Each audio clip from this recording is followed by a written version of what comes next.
Stories from African folklore teach us, when the world sees shame, God may be planting seeds. What happens on day 7 will shock you. Amara clutched her mother's red coral bracelet beneath soapy foam. She had made a choice. Now she would survive it.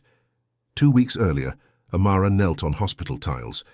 Her mother's hand went cold at 3:47 a.m. The bill came at sunrise. 400,000 naira. Malaria treatment, intensive care unit, medications that arrived too late. Amara earned 15,000 per month as a seamstress. The math was impossible. She buried her mother under the mango tree on their farm. 20 mourners came. By sunset, they had left. By midnight, the moneylender arrived. Mr. Dubim wore gold rings on every finger. He held papers in her doorway. Your mother signed the farm as collateral. 400,000 in 14 days, or I bring bulldozers. The farm was 3 acres. Her grandmother planted the first yams in 1987. Her mother sewed school uniforms under that mango tree for 30 years. I'll pay, Amara whispered. 14 days. Dubim smiled and left. 3 days later, Pastor Emeka knocked. The village elder stood beside him. Behind them was Elder Okafor Nkrumah, 70 years old, retired trader, modest compound at the village edge. May we come in? Amara served water. Nobody spoke for 30 seconds. Okafor leaned forward. His voice was quiet. I heard about your debt. I'll clear the 400,000 immediately. In exchange, marry me and complete a 7-day test. Amara's hands shook. It's tradition, Okafor continued. My late wife designed it. You serve as housemaid for 7 days. Cooking, cleaning, no complaints. My family judges whether you married for love or money. Old custom from the Igbo villages. Tests character before consummation. Pastor Emeka cleared his throat. Section 35 of the Customary Marriage Act permits trial periods with consent. It's legal. Amara stared at her mother's photograph on the wall. Through the window, the mango tree swayed. If I refuse, then I wish you well, Okafor said. But Dubem comes in 11 days. She signed that afternoon. Lawyer Obioma witnessed, a thin woman in a sharp suit. She handed Amara a card and whispered, Call me if you need anything. Anything at all. The bank transfer cleared by evening. The farm was saved. Amara held her mother's red coral bracelet, the only jewelry her mother owned. She slipped it on her wrist. Okafor handed her a small wooden key, hand-carved old with tiny symbols etched into the grip. Keep this safe. You'll understand on day 7. The rumors started. Immediately, she trapped an old man, gold digger using her dead. Mother, shameful, Okafor's 3 adult children arrived the morning before the wedding. Chinwe Kelechi Adeze, ages 35 to 42. They stood in Amara's doorway like judges. Chinwe's voice was ice. You think we're stupid? A poor girl seducing our father for inheritance? I'm not. Our mother died 3 years ago, Kelechi cut in. Father mourned properly. Now you appear with your sob story and empty hands. Adeze leaned closer. Hurt him, and we destroy you. They left before Amara could answer. The wedding was small. 80 guests. A rented hall with plastic chairs and ceiling fans. 1 bouquet of white lilies. Amara wore borrowed lace, slightly too long. She'd sewn the hem that morning. The red bracelet hid under her sleeve. The wooden key pressed against her thigh in a hidden pocket. Okafor wore plain brown agbada. No embroidery. His hands trembled slightly during the vows. Pastor Emeka spoke briefly. Amara barely heard. Her mind counted days. 1 down, 6 to survive. Then the reception began. Chinwe stood for a toast. She smiled at the crowd. My father gives everything to charity. Lives simply. Asks for nothing. Her eyes found Amara. I hope this marriage isn't another expense. Nervous laughter rippled through the hall. Okafor stood. The room went silent. Before we celebrate, hear this. My wife will undergo a 7-day test. She'll serve as housemaid, cooking, cleaning, proving she married for character, not comfort. This is tradition. This is respect. Gasps, murmurs. Phones lifted. One elder nodded approvingly. The old ways build character. But a woman in back whispered, This is cruelty. Okafor looked at Amara. Do you accept? Every eye locked on her. Chinwe's smile widened. The room held its breath. Amara thought of bulldozers, of the mango tree, of her mother's hands under sunlight. I accept. Chaos, whispers exploded. Chinwe walked to the kitchen and returned with a bucket. Soapy water sloshed. A scrub brush. She dropped them at Amara's feet. Then start now. The floor needs cleaning, Amara looked down. The marble gleamed, spotless, but she knelt anyway. Glass shattered, someone dropped a flute. Chinwe swept plates off a table. Porcelain exploded around Amara's knees. Clean it, beggar.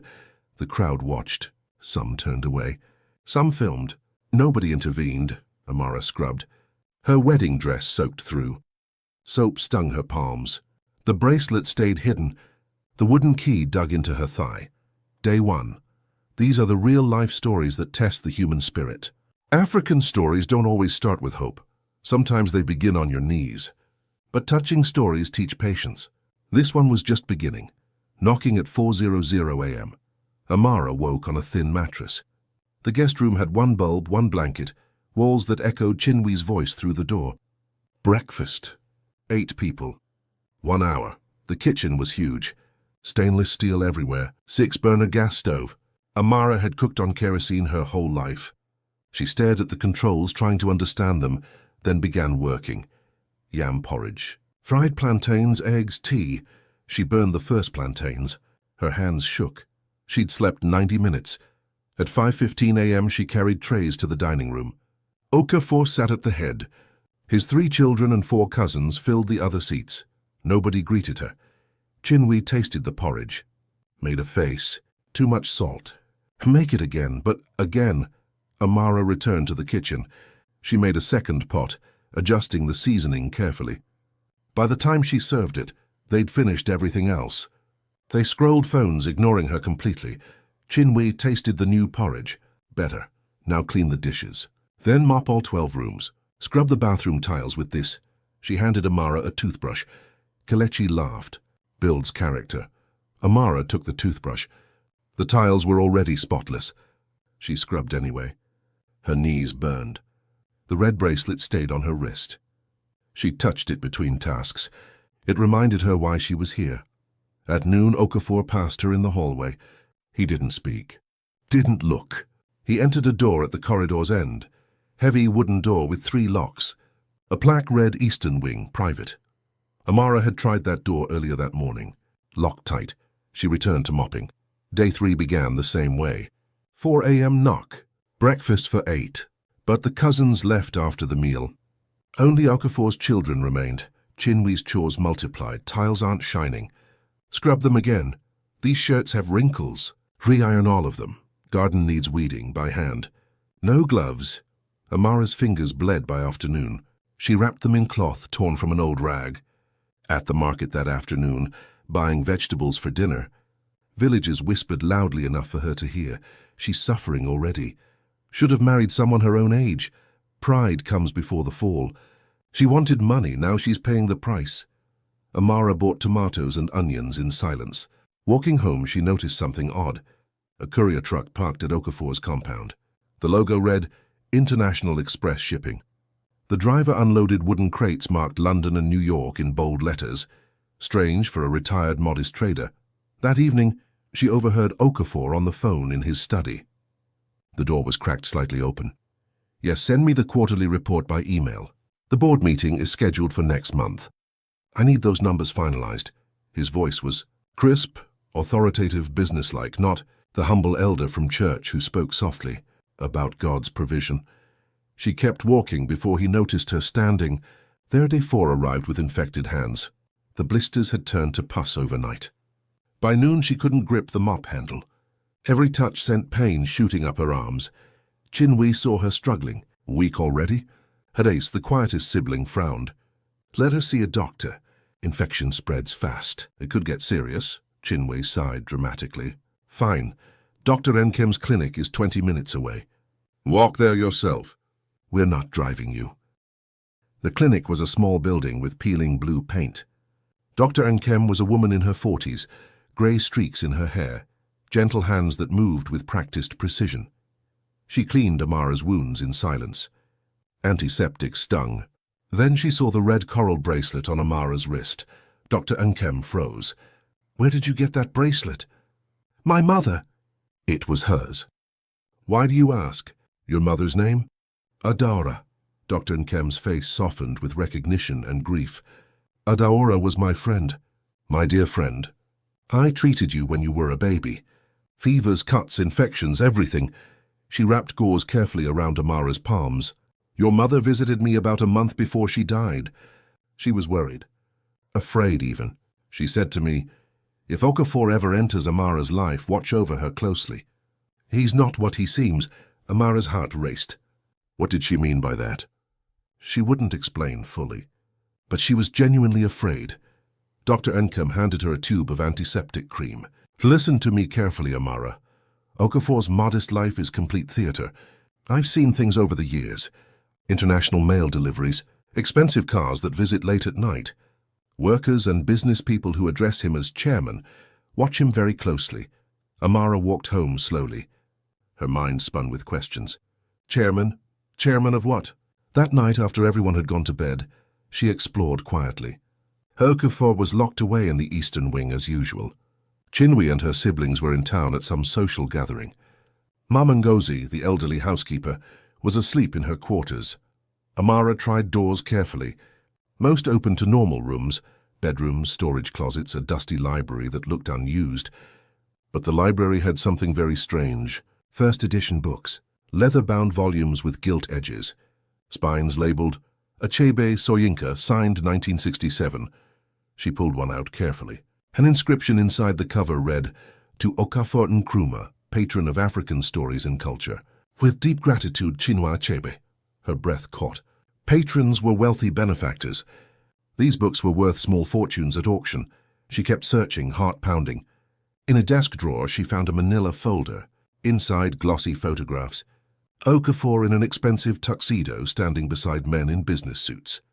A caption underneath, Nkrumah Import-Export Gala, Lagos, 2019. Another photo showed Okafor shaking hands with a state governor at some official function. Another photo captured Okafor cutting a ceremonial ribbon at a hospital opening. The brass plaque beside him read, Donated by anonymous benefactor. Amara's pulse hammered in her ears. This wasn't a modest retired trader. This was someone powerful, someone very deliberately hiding in plain sight. Footsteps in the hallway. She quickly shoved the folder back into the drawer, closed it silently, and slipped out of the library before anyone saw her. Day 5 brought a public confrontation. At the village market, surrounded by Saturday shoppers, Chinwe staged her attack. They were standing at a vegetable stall, buying peppers, when Chinwe suddenly shouted loud enough for everyone to hear, You married my father for his pension. Everyone in this village knows the truth. People stopped shopping, turned, stared. Amara kept her voice level and calm. I married to save my mother's land from being seized. I'll earn my place in your family with dignity and hard work. An old woman nearby nodded slowly. A young man standing near the yam seller muttered just loud enough to hear, She's got backbone. I respect that. The crowd had shifted. Some people were on Amara's side now, seeing her composure under attack. Chinwe's face reddened with embarrassment and anger. They walked home in tense silence, neither speaking a word. That afternoon, Lawyer Obioma visited the compound unexpectedly. She pulled Amara aside into a quiet corner of the garden. How are you holding up through all of this? Surviving. Day by day.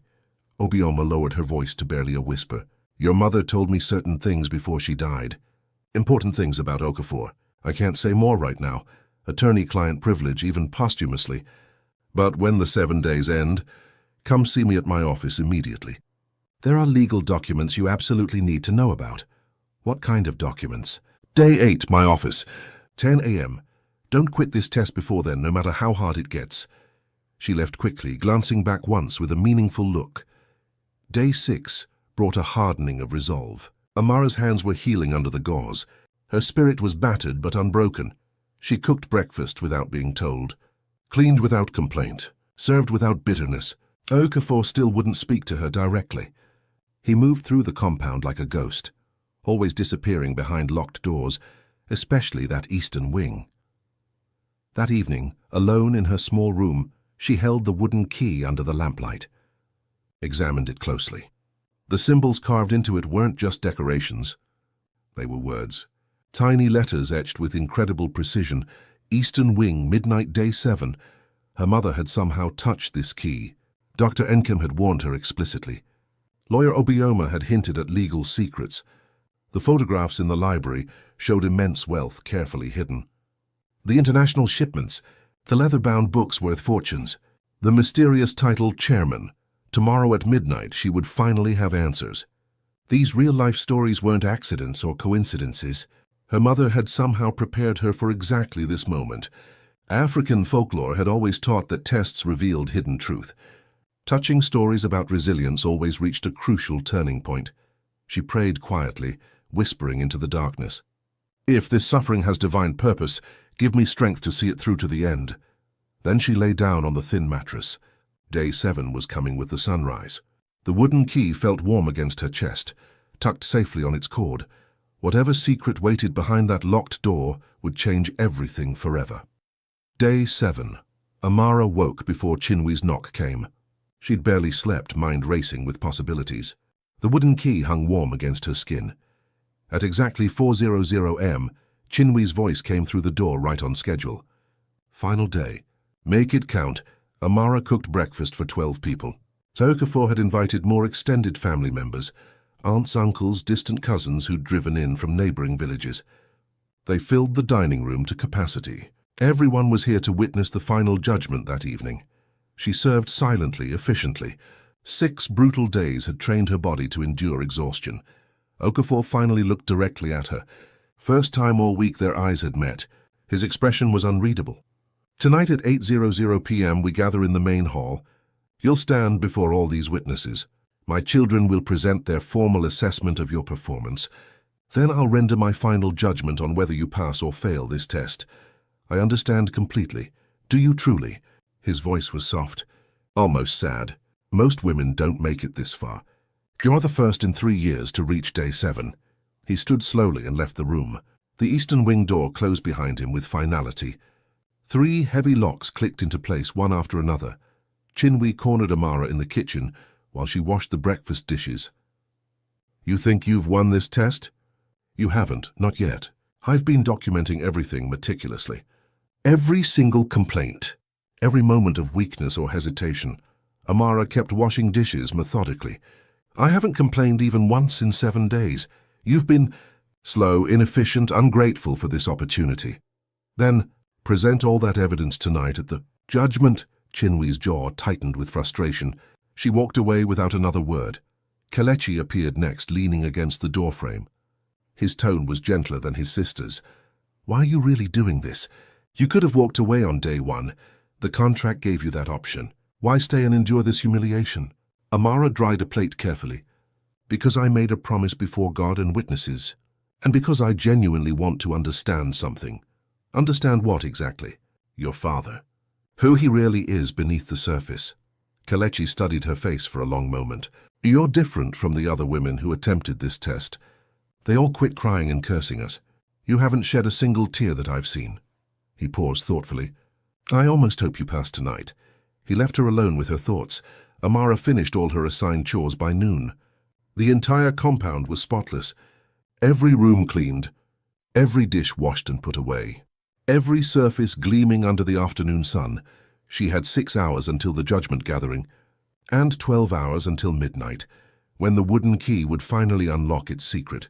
She walked through the compound slowly, deliberately, memorizing every detail. The garden where she'd pulled weeds until her fingers bled. The massive kitchen where she'd burned those first plantains. The long hallway where Okafor had passed her like she was invisible. She stopped outside the eastern wing, stood there for a full minute.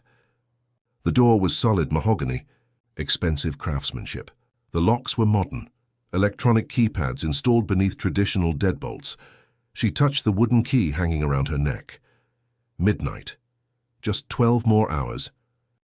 Maman Ngozi found her standing there. The old housekeeper handed her a cup of hot tea without asking. You're the first woman to make it to day 7 in 3 years. That means something important. What happened to the other women who tried before me? They quit. Day 2, day 3, day 4. One woman actually made it to day 5 before she broke down completely. They all left this compound crying hysterically, saying the old man was cruel and heartless. But he paid each of them well. 20,000 naira each just for trying. Why does he do this? Put women through this test. Mama Ngozi smiled sadly, decades of wisdom in her eyes. Because he's testing something deeper than most people understand. What exactly, I honestly don't know. But I've worked in this compound for 15 years. I've seen many things. He's not the simple man the village thinks he is. She squeezed Amara's shoulder gently. Be very careful tonight during the judgment. And whatever you find later, remember that some secrets are kept for protection, not deception. She shuffled away slowly, leaving Amara alone with the tea and her racing thoughts. At exactly 8:00 p.m., Amara stood in the center of the main hall. 50 witnesses packed the room. Village elders in traditional caps, church members in their Sunday best, neighbors who'd gossiped about her, Okafor's extended family filling every available chair. She wore the same simple house dress from the entire week. Her hair was tied back in a plain style, no makeup. No jewelry except the red coral bracelet, the only spot of color on her entire body. Okafor sat elevated in a high-backed wooden chair that looked almost like a throne. His 3 children stood in a line beside him, faces serious. Lawyer Obioma sat in the front row with a leather notebook open, pen ready. Chinwe spoke first. She held up a thick folder stuffed with papers. I've meticulously documented this woman's performance over the past 7 days. She was consistently slow in the mornings, requiring multiple wake-up calls. She burned food on multiple occasions. She required medical attention for minor injuries, showing physical weakness. She caused a loud public scene at the village market, embarrassing our entire family. Based on all this documented evidence, she is clearly unsuited for this family and should be dismissed immediately. Murmurs rippled through the crowd. Kelechi spoke next, disagreeing with his sister. I must respectfully disagree with Chinwe's assessment. Amara worked every single day without verbal complaint. She showed remarkable resilience under deliberately difficult conditions. She treated all of us with consistent respect, even when we showed her absolutely none in return. Based on my observations, I believe she has passed this test with honor. Adaeze nodded her agreement. I concur with Kelechi's assessment completely. She has demonstrated strong character under pressure. Chinwe's face turned red with anger and embarrassment. Father, you cannot seriously consider... Okafor raised one hand. Instant silence fell across the entire room. He looked directly at Amara for a long moment. You've endured 7 consecutive days of deliberate humiliation. You've been mocked by strangers, overworked intentionally, judged harshly by people who don't know your heart. Why didn't you quit when you had every legal right to walk away? Amara's voice was steady and clear. Because I made a solemn promise before God and witnesses. Because my mother taught me that dignity isn't given by others. It's chosen by yourself regardless of circumstances. And because I genuinely wanted to know and understand who you really are beneath this test. And who am I? I don't know yet, Elder Okafor, but I believe I will know very soon. Something flickered deep in his eyes. Surprise, respect, something unreadable. He stood slowly, joints creaking. Amara, you have officially passed the 7-day test with honor. You are now my lawful wife under customary marriage law. The farm deed will be transferred to your name immediately. The contract is completely fulfilled, gasps erupted. Scattered applause. Chinwe looked absolutely stricken, but Amara didn't smile or celebrate. Instead, she said calmly, I have one question before this gathering ends. The room went completely silent. You could hear breathing. What happens at midnight in the eastern wing? Okafor froze. 50 pairs of eyes turned to stare at him. He recovered slowly, carefully. How do you know about that? Amara pulled out the wooden key, holding it up so everyone could see it clearly. You gave this to me on our wedding day, Elder Okafor. It has very specific instructions carved into the wood. Eastern wing, midnight, day 7. Whispers exploded throughout the room. Chinwe grabbed her father's arm. Father, what is she talking about? What's in the eastern wing? Okafor's face remained completely unreadable. He studied Amara for what felt like an eternity. Then he nodded once decisively. Very well then. Midnight tonight. Come alone to that door. Bring the key with you. He left the hall immediately. The crowd erupted into confused conversations. Lawyer Obioma caught Amara's eye from across the room and gave a single significant nod. Chinwe grabbed Amara's arm tightly. What's hidden in the eastern wing? Tell me right now. I honestly don't know yet, Chinwe, but I'll find out in exactly 4 hours. Amara stood outside the massive mahogany door at exactly 11:58 p.m. The entire compound was silent. Everyone had gone to bed hours ago, even Chinwe, who'd tried to stay awake watching. At precisely midnight, the electronic keypad suddenly blinked bright green. All 3 deadbolts clicked open simultaneously. Automated mechanisms. The heavy door swung slowly inward. Amara stepped through carefully. Marble floors stretched away into darkness ahead of her. She found a light switch on the wall. Crystal chandeliers blazed to brilliant life overhead. She gasped audibly. Crystal fixtures worth fortunes. Silk curtains imported from overseas. Museum-quality oil paintings in ornate frames.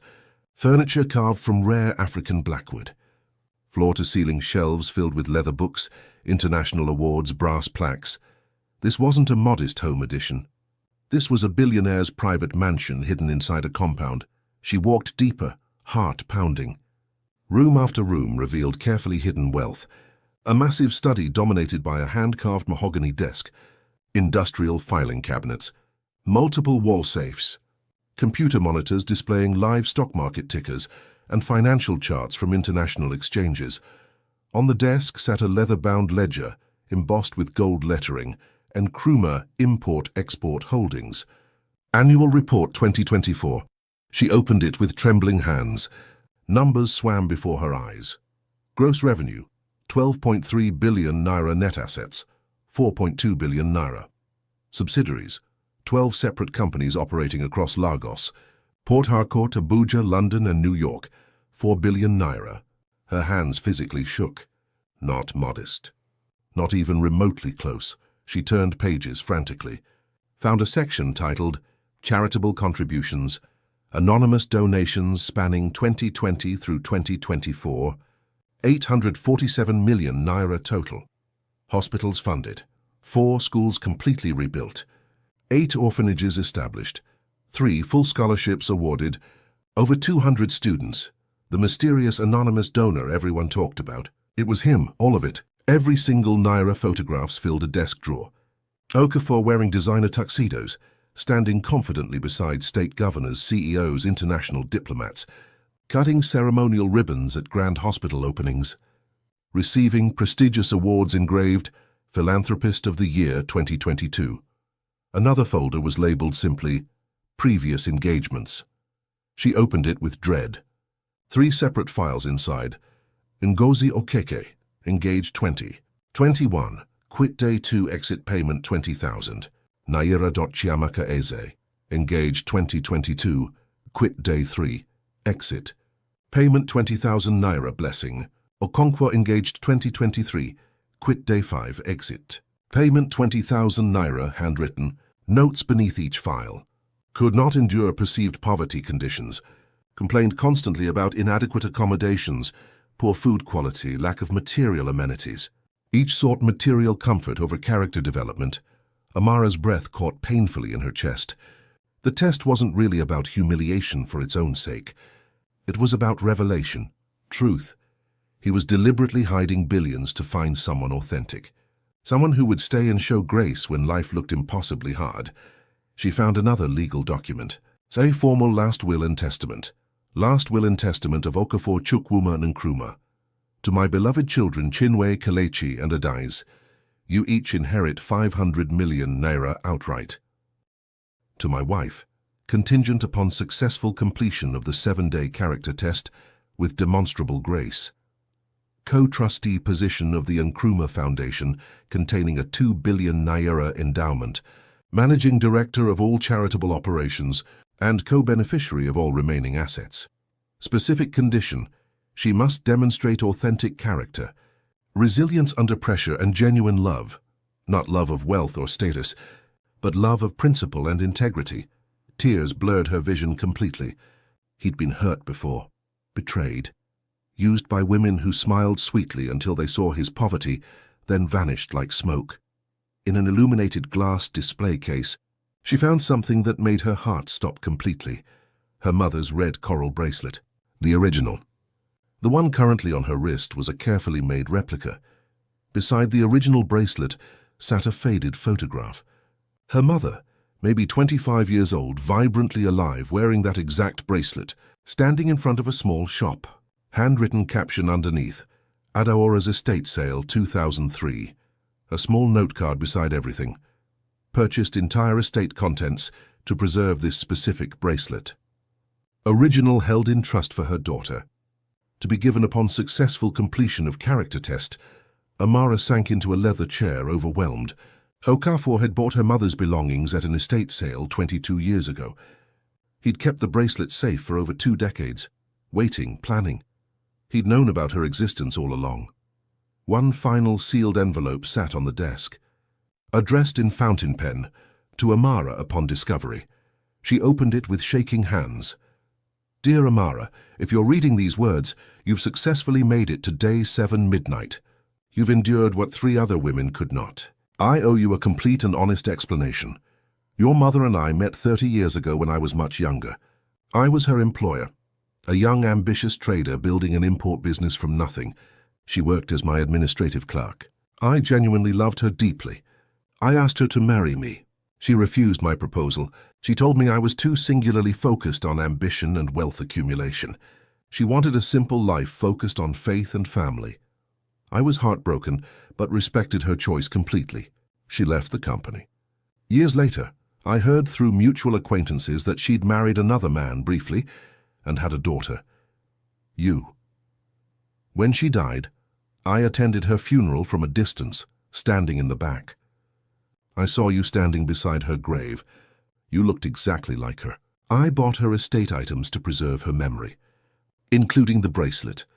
I never remarried after my first wife died 3 years ago. I'd built enormous wealth, but found absolutely no joy in it. Women pursued me constantly, but they pursued money and status, never the actual person beneath the wealth. So I created this test. Live as a deliberately poor man. See who genuinely stays. 3 women attempted it before you. All quit within days. You stayed. The farm debt was tragically real, but I paid Mr. Dubham triple his money to time his collection perfectly. I orchestrated our meeting through Pastor Emeka. I arranged everything to give you a clear choice. Maintain dignity and poverty, or surrender to desperation. You chose dignity.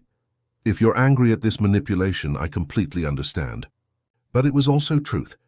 I needed to know, could you love a man with absolutely nothing? Because everything I own means nothing if shared with someone who only loves the wealth itself. The Eastern Wing is yours now if you choose it. The foundation. The future. Not because you passed some arbitrary test, but because you revealed who you truly are at your core. The question now is, will you stay? Okafor Amara sat in complete silence for a long time. The letter trembled in her hands.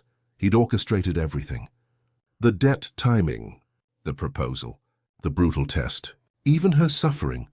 But he'd also shown her something profound about herself. She'd survived deliberate humiliation with consistent grace. She'd maintained firm boundaries. She'd chosen principle over comfort every single day. And now she faced a choice: walk away with just the farm, or stay and build something far bigger than herself. She looked around the Eastern Wing, at the overwhelming wealth, the priceless art, the ledgers showing billions in assets. Then she looked down at the red coral bracelet on her wrist, the replica he'd given her. She walked to the glass case, took out her mother's original bracelet, held both side by side, the copy and the authentic original, examining them closely.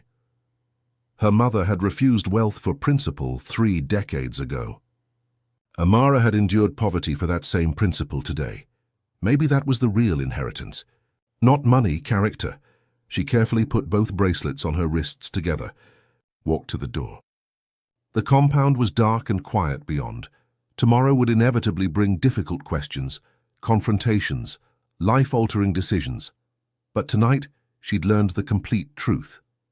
And truth, however complicated and messy, was infinitely better than comfortable ignorance. She locked the Eastern Wing door behind her carefully, kept the wooden key. Day 7 was finally over. Day 8 would bring public reckoning.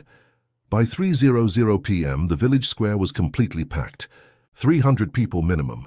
A wooden podium draped in green and white Nigerian colors. Speakers blared traditional Igbo music. Street vendors sold akara and suya from carts. Children ran excited between rows of plastic chairs. A huge banner stretched overhead, honoring Elder Okafor Nkrumah, 40 years of humble service to community. Amara sat in the front row, directly beside Okafor. Chinwe, Kelechi, and Adaeze sat beside them. The adult children wore their absolute best clothes, faces tight with confused tension. "Father," Chinwe whispered urgently, "what exactly is happening here today?" "Patience, my daughter." Village officials took the podium first. The district commissioner spoke. "Elder Okafor represents the very best of Nigerian values. Despite extremely limited financial means, he volunteers countless hours at the church, mentors troubled youth, lives with absolute integrity.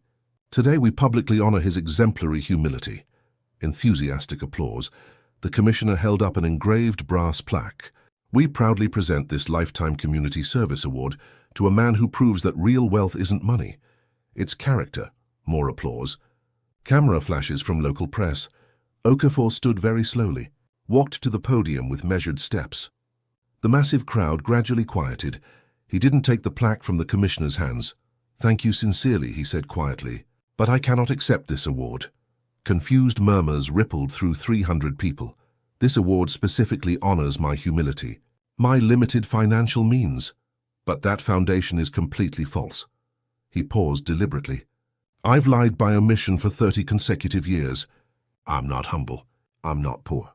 I'm a coward who hid behind a carefully constructed mask." The square fell into shocked silence. 300 people collectively held their breath. Okafor pulled a folder from inside his traditional agbada. "I own 12 international companies across 4 countries.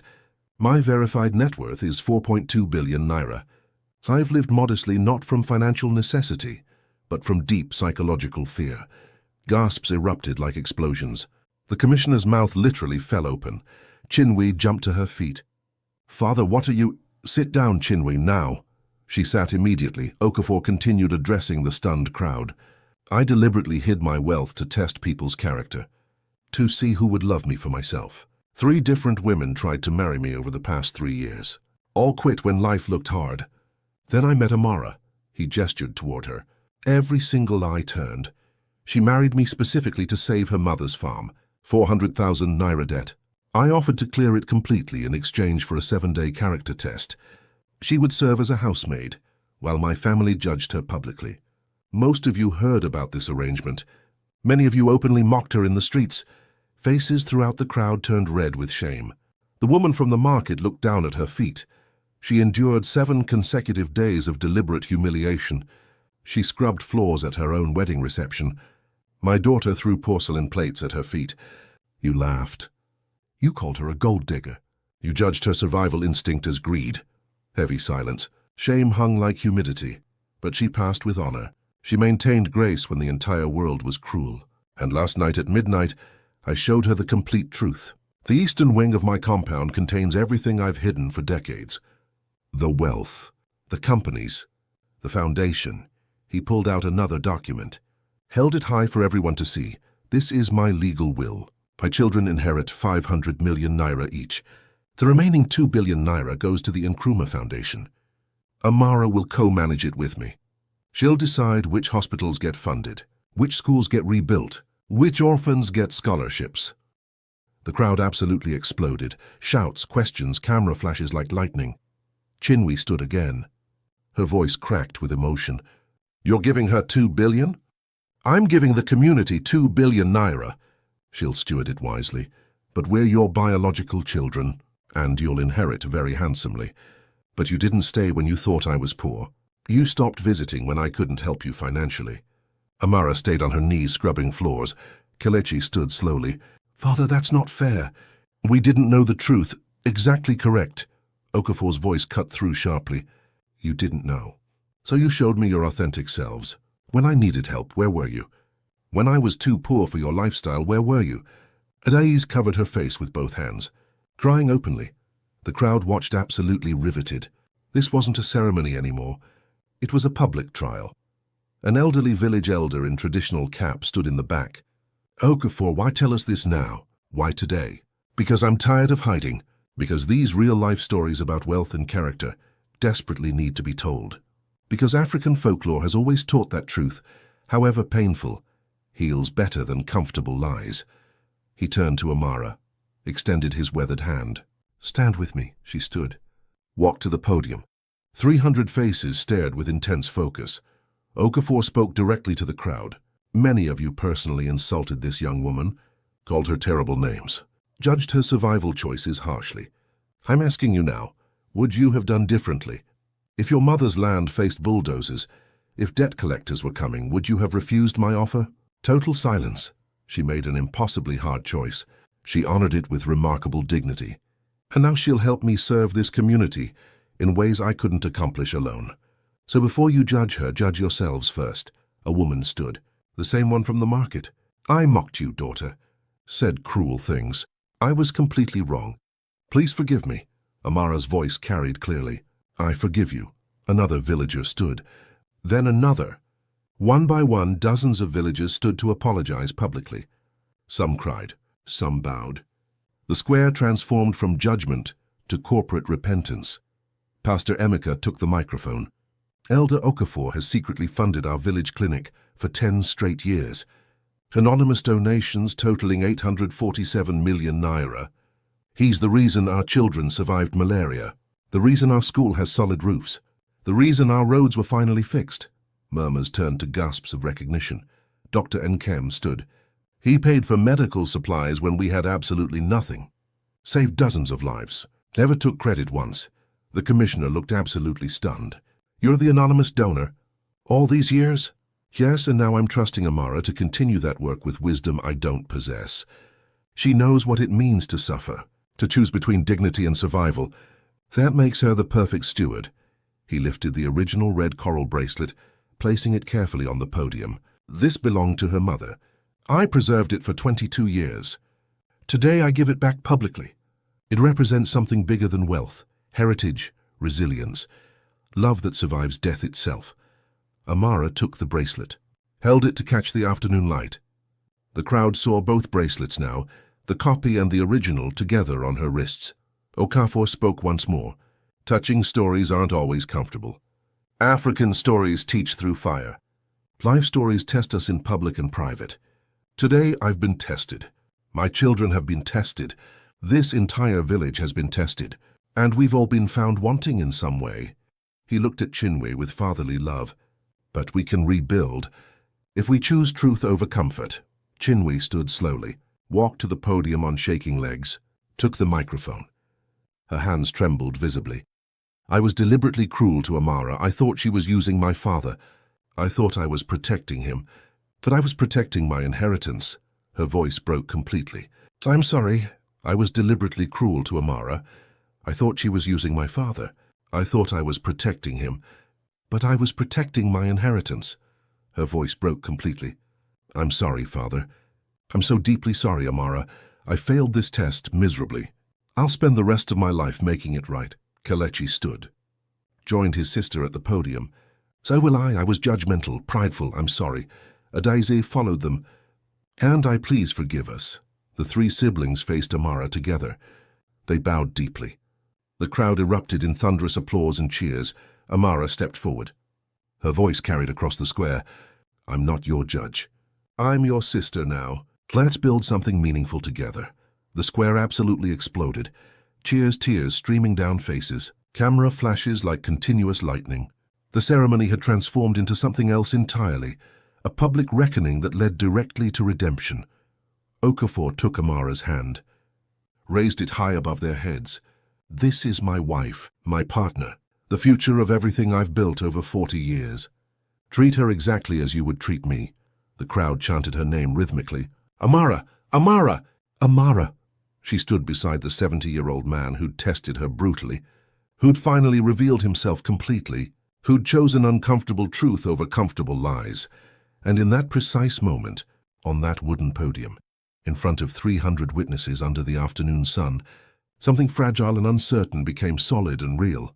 A partnership, a family, a completely new beginning. The public reckoning was finally complete. 1 full month passed. Everything changed. Amara moved into the eastern wing as an equal partner, not a servant. Okafor gave her the master study with floor-to-ceiling windows. "You'll need dedicated space for foundation work." She hired village women who needed employment. Mama Ngozi became her executive assistant. Dr. Nkem joined as chief medical advisor. Even Chinwe asked humbly for a role. The Port Harcourt branch needs a managing director, Amara said carefully. Salary position. No inheritance shortcuts. You'll report to me monthly with full financial statements. Chinwe's eyes filled with grateful tears. Thank you for this chance. Don't thank me yet. The work is genuinely hard. You'll serve people who can't pay you back, who won't praise you publicly, who'll test your patience daily. Exactly like I was tested. I understand completely. I'll do it with excellence. Kelechi took over managing foundation finances and investment portfolios. Hedes oversaw scholarship programs for orphaned girls. The family was rebuilding, slowly, carefully. With clear boundaries firmly established, Pastor Emeka launched support groups every Thursday evening. Women facing impossible crises met at the church in a safe circle. One woman spoke through tears. My uncle wants me to marry his business partner. The man is 60 years old. He says it's family tradition and honor. Amara listened with her whole heart. The Nkrumah Foundation offers free legal counsel. Safe housing if you need to leave dangerous situations immediately. Microloans to start small businesses. You absolutely don't have to accept abuse disguised as tradition. Over that first month, 17 desperate women sought help. The foundation paid off 3 predatory debt traps, housed 4 women fleeing coercion and violence, funded 5 small businesses with proper training. African stories like these needed concrete action, not empty pity. Dr. Nkem wrote a powerful open letter published in the regional newspaper. The headline read, "When Tradition Becomes Trauma, Rethinking Harmful Marriage Tests." The article went completely viral. Radio stations called for interviews. Bloggers shared it thousands of times. The public conversation shifted dramatically. Village councils across 3 states held emergency meetings, debated passionately, reformed outdated laws. In Amara's village, the council passed comprehensive new rules. Any bride test now required written informed consent. Clear terms explained in advance. Mandatory third-party oversight. Exit options without financial penalty. Absolutely no physical harm. No public humiliation beyond reasonable limits. It wasn't perfect reform, but it was genuine progress. Lives would be saved. Amara visited her mother's grave alone on a quiet afternoon. The mango tree had produced new fruit, small green mangoes growing toward the sun. She knelt beside the simple headstone, ran her fingers gently over the carved name. "I did it, Mama," Amara whispered to the earth. "I saved our farm, but I found something much bigger. Purpose, partnership, a real way to help other women like us." She planted wildflower seeds carefully around the grave. Her mother had always loved bright colors. "You taught me true resilience. That root survived terrible storms. That dignity is always chosen, never given by others." Tears came freely now. "I miss you every single day, but I feel you here, in this work. In the choices I make," she prayed quietly, not loudly for show. "God, thank you for strength in silence, for courage to endure testing, for turning my brutal test into testimony that helps others. Help me use this platform wisely. Help me serve others, not rule over them. Help me always remember where I came from." The wind rustled mango leaves gently, warm, peaceful. Both bracelets caught afternoon sunlight, the replica and the precious original. Symbols of 2 lives, 2 strong women. One unbroken legacy. She'd forgiven Chinwe completely, forgiven the villagers who'd mocked her, even forgiven Okafor for the harshness of his test. But forgiveness didn't mean forgetting the lessons. It didn't mean returning to old broken patterns. It meant moving forward with hard-won wisdom. She'd stay married, but they would build slowly and carefully. Trust earned through actions, not assumed automatically. Partnership practiced daily, not just proclaimed publicly. She'd manage the foundation faithfully, but with firm boundaries protecting herself. She'd serve others generously, not sacrifice herself destructively. She'd honor her mother's memory, not through pointless suffering. Through demonstrated strength, mercy with boundaries, grace without naivety. These real-life stories of survival weren't just hers anymore. They belonged to every woman who would choose dignity over desperation, every person who would endure brutal testing and emerge unbroken. African folklore had always taught that fire refines gold. She'd been refined. Now she would help countless others survive their own fires. She walked slowly back toward the compound. The eastern wing waited. Important work waited. Life waited, but she was completely ready. 6 months later, everything had transformed beyond recognition. Amara's mother's small farm became a thriving training center. 60 women learned sustainable agriculture, basic bookkeeping, small business management skills. The ancient mango tree stood at the center, symbolic, fruitful, providing shade for women who once had no shade anywhere. Chinwe worked right beside them in the soil, hands dirty, face sweating under the sun. She'd moved from Port Harcourt to live on site permanently. "I need this," she'd explained simply. The soil teaches humility far better than any sermon ever could. The cooperative generated modest but steady income. Women earned 15 to 30,000 naira monthly. Enough to avoid debt traps completely. Enough for basic dignity. The Nkrumah Foundation operated efficiently from the Eastern Wing's renovated lower floor. 40 full scholarships awarded. 8 new medical clinics funded. 3 schools completely rebuilt. 12 women safely housed during crisis transitions. Amara and Okafor still lived in separate wings of the mansion. By mutual choice. Physical intimacy built slowly between them. Trust layered gradually like sediment. "Are you happy?" he asked one quiet evening. They sat in the garden watching sunset paint the sky orange and purple. "Happy is complicated," Amara said honestly. "I'm purposeful, fulfilled, growing constantly." "Is that happiness?" "It's better than shallow happiness. It's deep meaning," she smiled genuinely. "Then yes, I'm happy." Late afternoon, golden light. Amara stood beneath the mango tree. Both bracelets caught the light beautifully. A young woman approached hesitantly. Maybe 19. Eyes desperate and afraid. "Are you Amara? I heard you help women in crisis. I'm trapped. My father has massive debt. A man offered to pay everything if I marry him. He's 50 years old. I'm 19. I don't know what to do." Amara's heart recognized the story immediately. Her own story. Repeating in a new generation, she took the girl's trembling hand firmly. "Come inside with me. Let's talk privately. You have options, more options than you know right now." They walked together toward the compound, toward safety, toward real choice. Injustice tried to bury me. It forgot I was a seed. This is what African stories teach, what African folklore has always known.